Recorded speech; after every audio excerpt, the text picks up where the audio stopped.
भक्त रविदास जी की बानी। गुरु रविदास जी के जन्म के बारे में प्रामाणिक विवरण नहीं मिलते। अधिकतर विद्वान आपका जन्म 1376 ईस्वी में मानते हैं। उनका मत है कि आपका जन्म बनारस के समीप शीर गोवर्धन में हुआ था।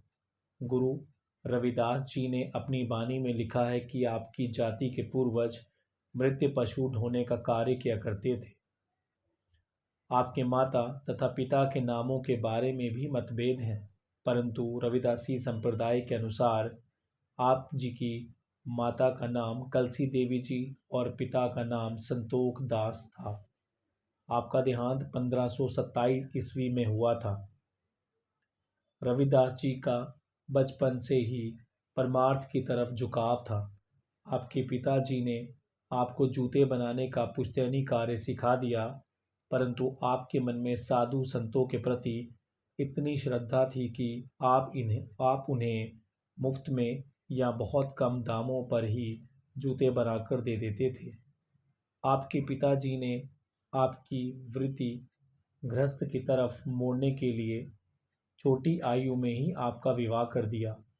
इसके बावजूद आपका परमार्थ की तरफ झुकाव बढ़ता गया। रविदास पुराण के अनुसार आपका विजयदास नामक एक पुत्र था। आपके परिवार के बारे में इससे अधिक जानकारी नहीं मिलती। गुरु रविदास जी की बानी से पता चलता है कि आप जीवन भर जूते बनाने का पुश्तैनी कार्य करते रहे, परंतु आप चमड़ा प्राप्त करने के लिए जीव हत्या नहीं करते थे। आप बाजार से चमड़ा खरीद कर नए जूते बनाते और पुराने जूतों की मरम्मत भी करते थे। गुरु रविदास जी ने अपनी रचनाओं में गुरु की भरपूर महिमा की है और परमेश्वर के प्राप्ति के लिए पूर्ण गुरु की शरण को अनिवार्य माना है। गुरु रविदास जी किस गुरु के शिष्य थे, इस बारे में विद्वानों में मतभेद है। अधिकतर विद्वान आपको श्री रामानंद जी का शिष्य मानते हैं। रविदास संप्रदाय की प्रचलित धारणा के अनुसार रविदास जी जगत गुरु थे तथा उनका कोई गुरु न था। वह परमात्मा का साकार रूप थे और इस धारणा के अनुसार केवल परमात्मा को ही उनका गुरु कहा जा सकता है। इस पुस्तक का मुख्य उद्देश्य आपके जीवन के बारे में संपूर्ण ऐतिहासिक जानकारी उपलब्ध करवाना नहीं, अपितु आदि ग्रंथ में दर्ज आपकी बानी की व्याख्या करना है, ताकि आपकी बानी के विभिन्न पहलू उभर कर सामने आ सकें। आप अपनी बानी में कहते हैं, गुरु प्रसाद निर्जन पाया, अर्थात प्रभु की प्राप्ति सतगुरु की दया मेहर से होती है। गुरु रविदास जी के जीवन के बारे में जो थोड़ा बहुत वर्णन मिलता है, उससे पता चलता है कि ब्राह्मण और पुजारी वर्ग के लोगों ने आपका भारी विरोध किया होगा।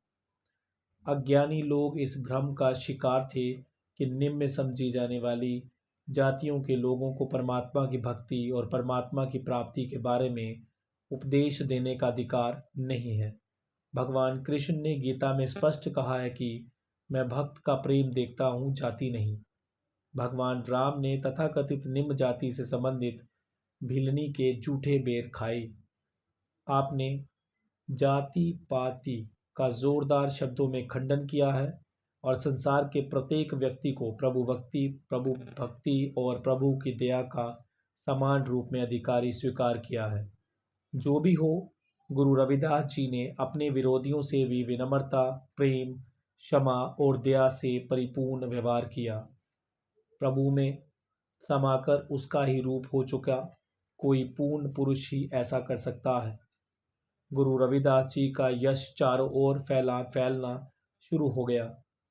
यह सर्वविदित है कि क्षत्रिय राजा पीपा और मेवाड़ की रानी मीराबाई ने भी आपसे दीक्षा प्राप्त की थी। मीराबाई को लोग ताने मारते थे कि तुम स्वयं तो महलों में रहती हो, जबकि तुम्हारा गुरु जूते गांठ कर गुजारा करता है। मीराबाई ने गुरु रविदास जी को एक कीमती हीरा भेंट करना चाहा, तो गुरु रविदास जी ने कहा, बेटी, मुझे जो कुछ मिला है कुंड के पानी और जूते गांठने से मिला है। यदि तुम्हारे संसार की लाज परेशानी करती है तो तुम घर बैठकर ही नाम का अभ्यास कर लिया करो। तुम्हारे पास मेरे आने की आवश्यकता नहीं है।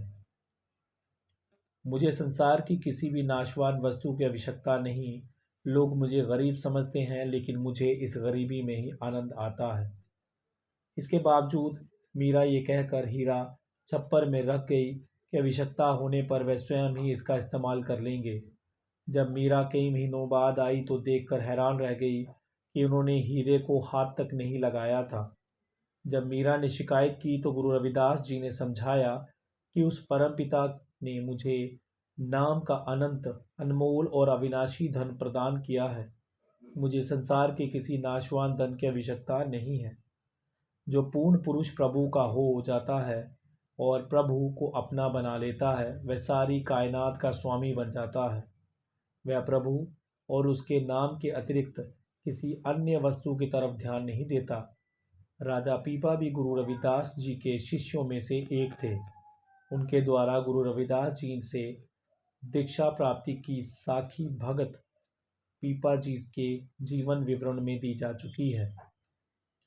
प्रियदास रचित भक्तमाल का टीका भक्ति रसबोधनी में कहा गया है कि चित्तौड़ की रानी झाली भी आपकी शरण प्राप्त करके आपकी शिष्य बन गई। आज के लिए बस इतना ही। आज का मेरा ये वीडियो गुरु रविदास जी की वाणी पर कैसा लगा, कृपया कमेंट करके ज़रूर बनाएं। धन्यवाद।